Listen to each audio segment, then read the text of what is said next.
Welcome back, everybody, to another edition of As the Wheel Turns.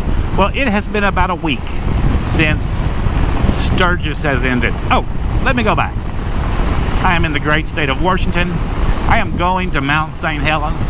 I won't be there on this video because it's 50 more miles away.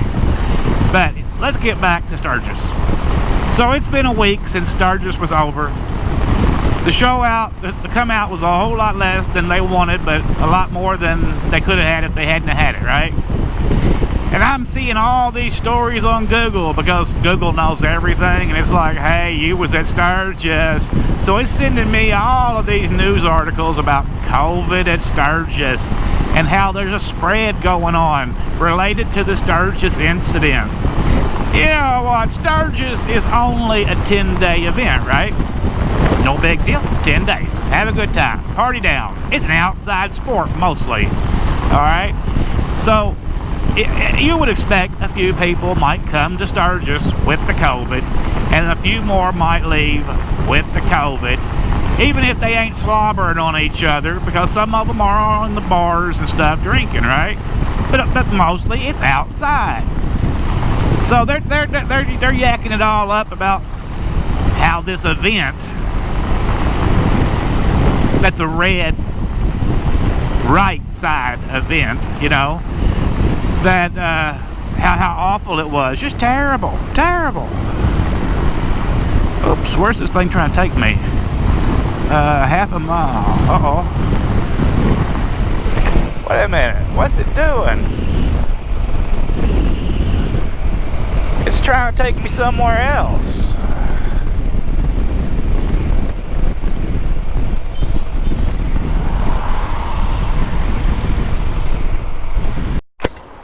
Okay, I got it fixed. That wasn't too awful bad. The damn GPS does that crap.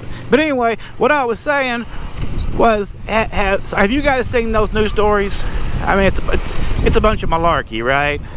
Well, have you seen any news stories saying, oh, all the rioters in Minneapolis, Chicago, Kenosha, LA, wherever they're doing it, Oakland, Atlanta, Philadelphia, and Boston, have all come down with the COVID, and now Darwin is going to win his whole theory of evolution because idiots got out and rioted together.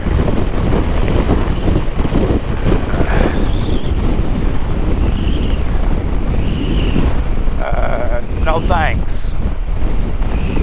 Alright. No, you haven't heard any of those stories, have you? Because rioting is a peaceful sport, apparently, and people can do that, and they don't catch the COVID because they're not in close proximity, because it's mostly an outdoor sport also.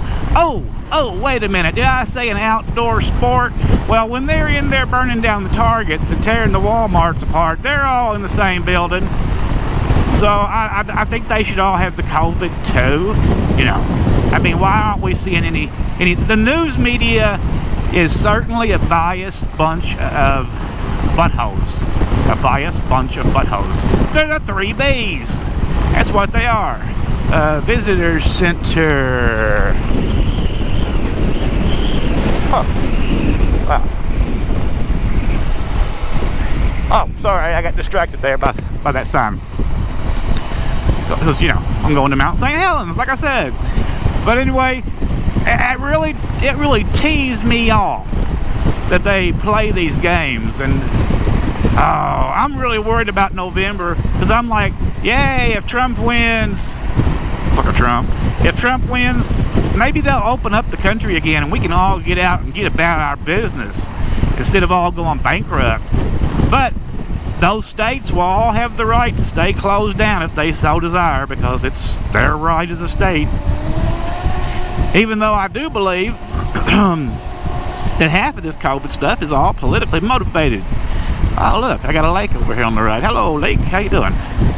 Boy, I bet these people up here were scared to death when that damn volcano blew. I really like that little homestead. They got bees. That's a sweet little setup. Now, you know, I'll be going all over the place, right? Duh, Silver Lake. Beautiful, beautiful. Damn it, it's trying to take me the other way again. This son of a bitch.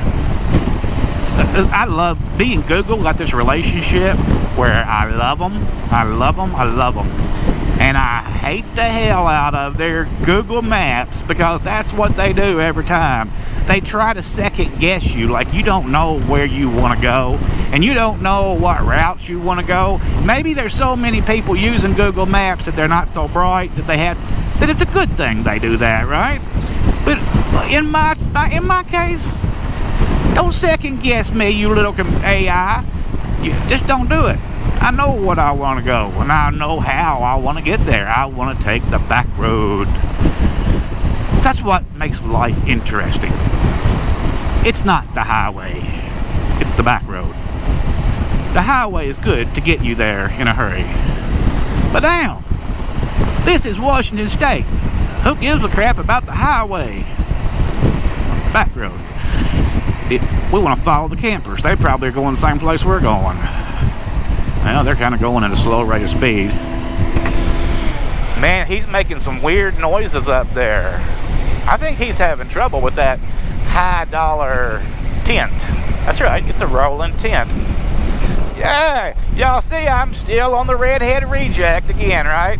3,576 miles in. When I was down in Albany there, a few weeks ago, a month ago, I just had 3,000 miles. And hell, I ran 500 miles that weekend. And I was gonna ride down there because I went back to Albany yesterday to take care of some business.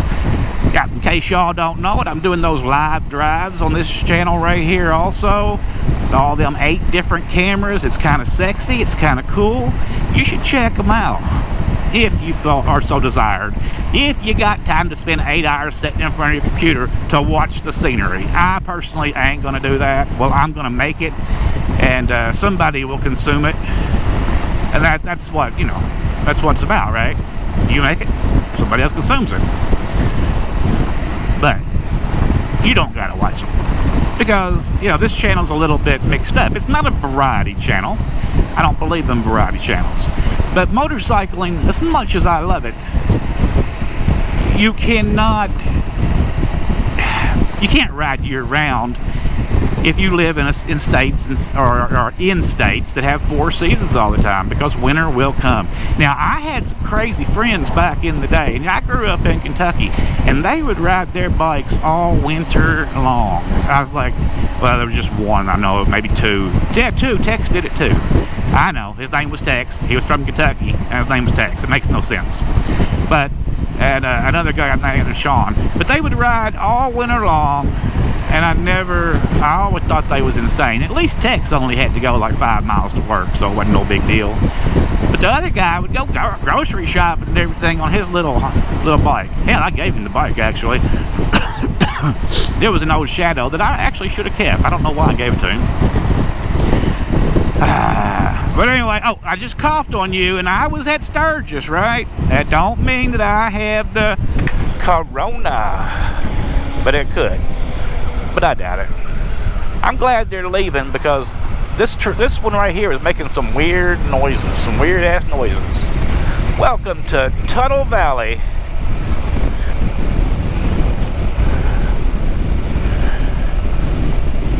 Apparently I'm going to be making a right-hand turn up here in a 1.25 miles on Tuttle Road. Sounds like Turtle Road, looks like Turtle Road, but it's probably not Turtle, it's probably Tuttle. But I don't have my seeing glasses on, so I don't have any clue. Anyway, when we was over there in Sturgis, we had a really good time, mostly. I mean, you know, a lot of people really enjoy that stuff, and I enjoy the riding. I don't enjoy getting together with people because I'm just antisocial, and I always see every situation as a chance for things to go wrong. You know, I'm the one that's looking around going, yeah, there's danger right there in that corner, or danger over there, so I gotta sit there and just keep an eye on everybody, right? And I mean, it's all kinds of danger in the water. You know, you just got to look around. You see danger, like the log truck in front of you, or the woman that's in the car and she's smacking around on her kid or something, and so she's not paying attention to the road, and the log truck's in front of her, and you just see these opportunities for disaster. That's probably some kind of social conditioning, because I'm always playing these things out in my head, and then I move to avoid those things. I also try to see the positive, though. You know, you gotta think about the positive. No gas ahead. Well, I'm good, I think.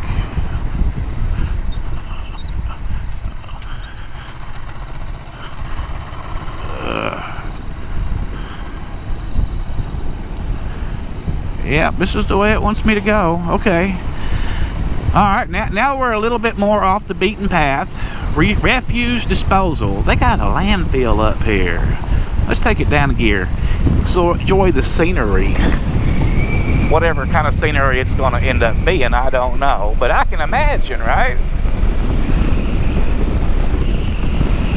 I don't think they have a lot of building codes up here in this part of the country. I've noticed that a lot of times they build kind of willy-nilly, and sometimes I think that's a good time. Like maybe I want to put up a shop or something, and I don't want to get no permit. I just throw it together. Well, that's great. But what if I got a kitty? What if I got a horrible sense of taste? I can understand where my neighbors might be slightly offended on something I might build, because I'm not, you know, I'm not a master builder or anything. Oh look, they're flying Old Glory. All right, and their strange, cute little trailer cabin home. I like that. That was cute. This is probably going to be our last chance to ride in. I mean, what is it? August? Yeah, it's late in August. So this is probably going to be our last chance to ride up here. Maybe. I mean, I might get another opportunity or something. But there's not going to be a lot more opportunity. I'm going to have to start taking runs that go to, you know, California and Arizona and stuff here pretty soon if I want to be able to keep riding all winter. And I'm going to try that. Who knows? Damn freight's so bad. You just never know how it's all going to turn out. Well, I better cut you guys loose, all right? Because I got to make a turn up here and I got to pay attention. So I'll catch y'all on the other side, not the flip side. All right? Peace out.